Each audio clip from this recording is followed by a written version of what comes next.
What is going on, ladies and gentlemen? Soss here at the First Round By podcast. And unfortunately, I am not accompanied by my boy, Jose. He is actually a little bit under the weather right now. So you guys get me for this episode. This is, I believe, episode 33. On this one, we are actually going to be talking about the recent retirement announcements by two very, very long-standing individuals. We are talking about both Ryan Fitzpatrick, who was pretty much a career backup, and Frank Gore. We're going to be talking about what they brought to the table. All right, so let's go ahead and get into this. So Frank Gore, let's start out with him. One of the big things about him is just his longevity as a running back. That is just so unheard of these days. He actually started out, he actually had a decade-long career with, looks like San Fran, which is kind of nuts. I did not realize that. I actually am checking out the statistics and everything through Pro Football Reference, so that's how I'm getting my information. He actually was drafted, I believe, in 2005. 2005 and spent all the way up to 2014 with the San Francisco 49ers. And then he went on to play in 2015 with the Indy Colts. And then he had a year stint in Miami, Buffalo, and then finally the Jets. That's kind of nuts to me. And it's mostly nuts to me because of the fact that he was very, very, very consistent. That is, by my calculations, 16-year career. A 16-year career for a running back. That is absolutely nuts, especially since most running backs start to fall off after about 3 or 4 years. I mean, let's be honest. Most of the time, they start falling off the map after about the third or fourth season. That's whenever they start slowing down. That's whenever the all the injuries might start piling up, all the use and abuse that they've gotten, especially if they're a workhorse running back. Hell, I mean, even if they aren't a workhorse running back, they still incur a lot of abuse and everything. So, but here's one big thing. A lot of the message boards that I've been looking at and a lot of the social media that I've seen has been asking the same question. Does Frank Gore deserve to be in the Hall of Fame? Me personally, and I actually talked to Jose off the in person, in real life. We talked about this, and whenever we were talking about it, we actually disagreed for once on what we thought. For me personally, I don't really think that Frank Gore has the pedigree for it. Granted, I mean, if it's based off of longevity, then my goodness, I mean, yeah, put him in there. But he was mostly unspectacular for most of his career. I mean, he had quite a few 1,000-yard seasons. It looks like, by my calculations, let's see, 1, 2, 3, 4, 5, 6, 7, 8, 9. So actually, you know what? 9 of his 16 years. So that's a little bit more than 65%, 60%, something like that. So he had at least 1,000-yard season, but didn't really have any seasons where he only eclipsed double-digit touchdowns in one season. That was in 2009. But for the most part, my biggest issue with Frank Gore is just the fact that, and this was brought up on another social media post, is just the fact that he was never looked at in his career as one of the top tier guys. He was always looked at as kind of like one of those middling running backs. I mean, he was reliable, as evidenced by the fact that, I mean, he had a 16-year career. Yeah, I think we decided that he had a 16-year career. And so, I mean, that's reliability. You're available for 16 years. And what's even kind of crazy about that, too, is that he played in most of the games.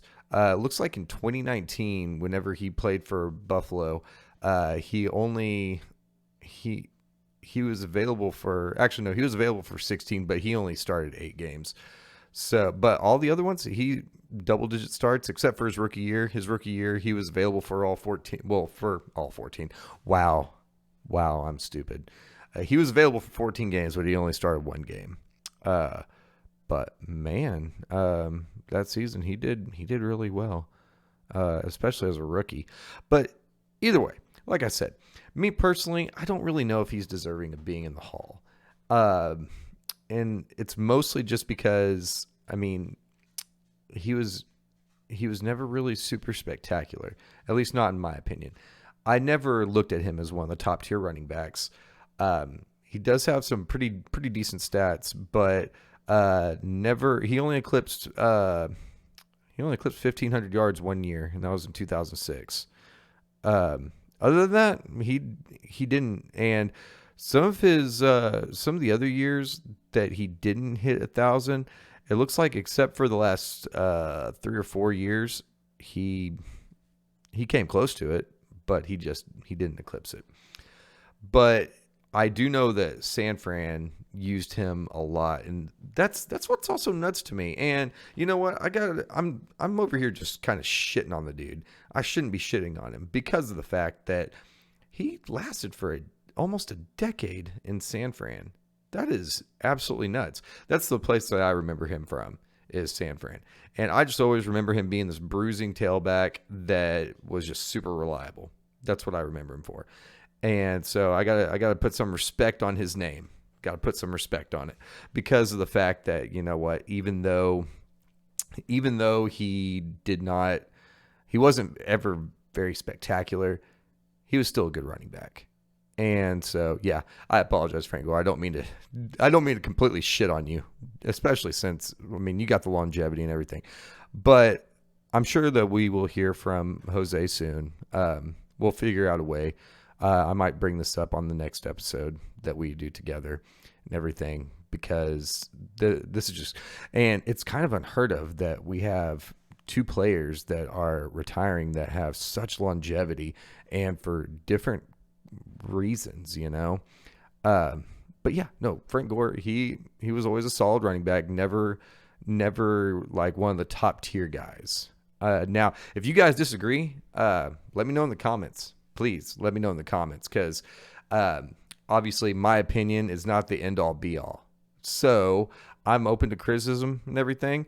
Bring your best. Let me know. I'm down to talk some football with people in the comments section. But anyway, with that being said, what we're going to do is actually move on to Mr. Ryan Fitzpatrick. That dude, he was one of my favorite players for a while. Just because if you look up backup quarterback in the dictionary, his bearded face is going to be plastered all over it. And part of the reason why was because he was literally probably the perfect backup. He is the kind of guy that would come in and just win games. Now, if you made him the starter, yeah, you're not gonna get what you want, as evidenced by what was it? Looks like 2017, 2018, whenever he was playing in Tampa. I remember there was a time, I think that it was him and Jameis Winston. I think that was whenever they were getting ready to move on from Jameis.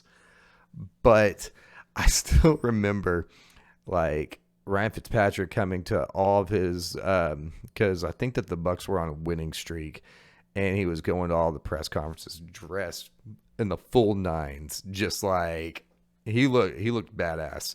He looked like a rock star. And he was just like, he had the whole persona. He was talking like a rock star and everything. He knew that he was a badass at that time. But but then, of course, Bad Ryan came out. So if you have to start him, if you have to hand over the keys to your franchise to Ryan Fitzpatrick, there's a reason why he only lasted a few years in each place. And that's because of the fact that he was very streaky.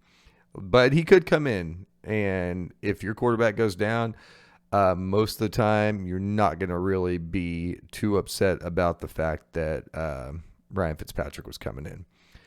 But let's take a look real quick. So, wow. I believe that he was drafted in the 7th round. Let me fact check myself. You'll have to forgive me because this is the first time that I actually have a working computer and a working laptop. Since I'm at home right now, then I can actually look stuff up without having to grab my phone and everything. Draft. Let's see. Okay, so he was drafted 250th overall in 2005 by St. Louis. I don't even remember him playing for the Rams. That's bad. But he was drafted out of Harvard. So he was a 7th round pick. 7th round pick. And I believe I saw somewhere that he is actually the highest earning 7th round pick of all time. He earned over his career, I believe, $85 million. $85 million. That's not bad for a 7th rounder, because most 7th rounders, for one, they usually don't even make it. I think the second highest was in like the 45 or 50 mil range, and that was Matt Castle. But that's just absolutely nuts to me. And he had a long career. So let's see.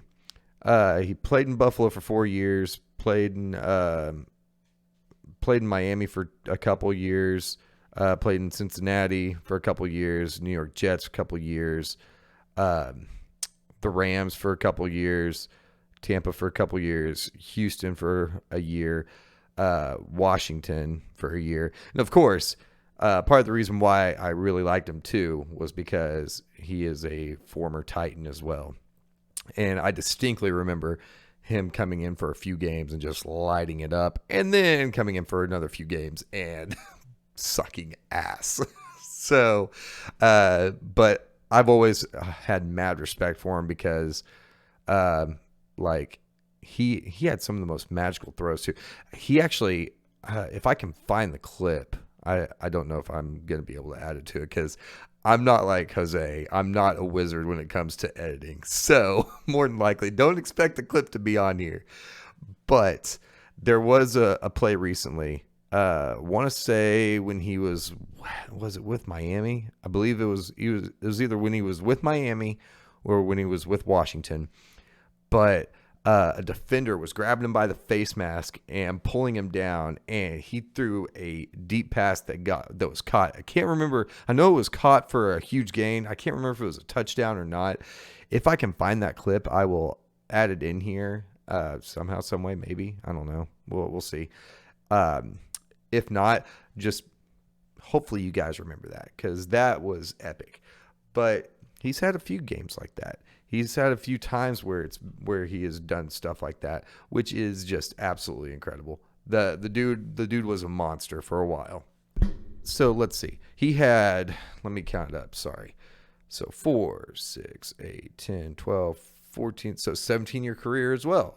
Oh, well, Frank Gore had 10, 13, 16. So that is nuts. That is absolutely nuts. So both of them, both Frank Gore and Ryan Fitzpatrick, both lasted for over a decade, which, for one, it's crazy for running backs because of the fact that most running backs' shelf life is no more than about 5-6 years. 5-6 years tops. Frank Gore lasted for 16 years. Ryan Fitzpatrick, backups. Backups only last, I want to say, maybe if they're good, maybe 5 to 7 years, maybe, if that. And this fool lasted for 17 seasons. 17 seasons. That is absolutely nuts. But he also played for 1, 2, 3, 4, 5, 6, 7, 8, 9 different teams. 9 different teams in 17 seasons.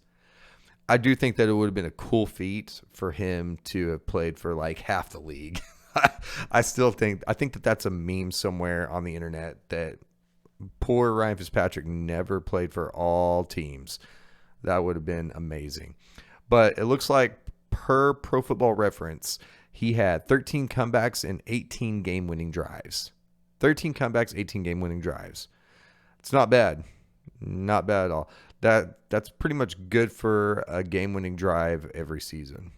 And I do remember distinctly that there was a game that he was playing with the Titans against man, I can't remember who it was. That's so bad. But he threw, I believe, 4 touchdown passes. Yeah, he kept the Titans in the game.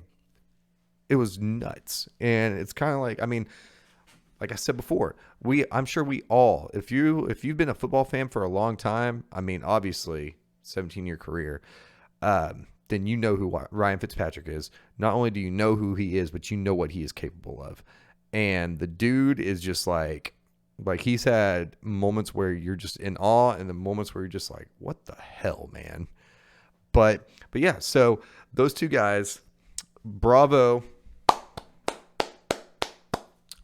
on some excellent careers. Frank Gore, don't know if you're going to be going to the Hall. Honestly, it seems like the media loves him, and so a lot of times, sometimes they have a little bit more pull than you would hope for them to. But I don't think that he's definitely not going to be a first ballot. That's for sure. But I do think that at some point they might look at it and say, you know what, even though he wasn't the greatest at much of anything, he had the longevity, which is just absolutely nuts. So congrats. Wow, I said that really weird. Congratulations on a long-standing career. Also, Ryan Fitzpatrick, congratulations for being the top-paid 7th rounder out of Harvard. That means that dude, hopefully he didn't suffer any like brain damage or anything from any of these hits that he took. Same with Frank Gore. I really hope that both those guys, because that's one of the big things that happens in pro football, just football in general, is like head trauma and head hits and everything. So I'm really hoping that post retirement and everything, I really hope the best for them. I hope that stuff doesn't come back to bite them in the ass, because at the end of the day, it's for our entertainment. I definitely appreciate it. I respect the hell out of it, because I love football. And I'm sure if Jose was here, he would also be saying he loves football. And that's part of the reason why we started this podcast. So we both, I speak for Jose, and I'm sure I can speak for him whenever I say we both hope that they have excellent careers outside of football at the end of the day. And I do know that he posted on social media a big ass thank you to like a bunch of people. He was almost 40. Let me see how old. In closing, I want to see how old Frank Gore is, because that'd be really cool too to see.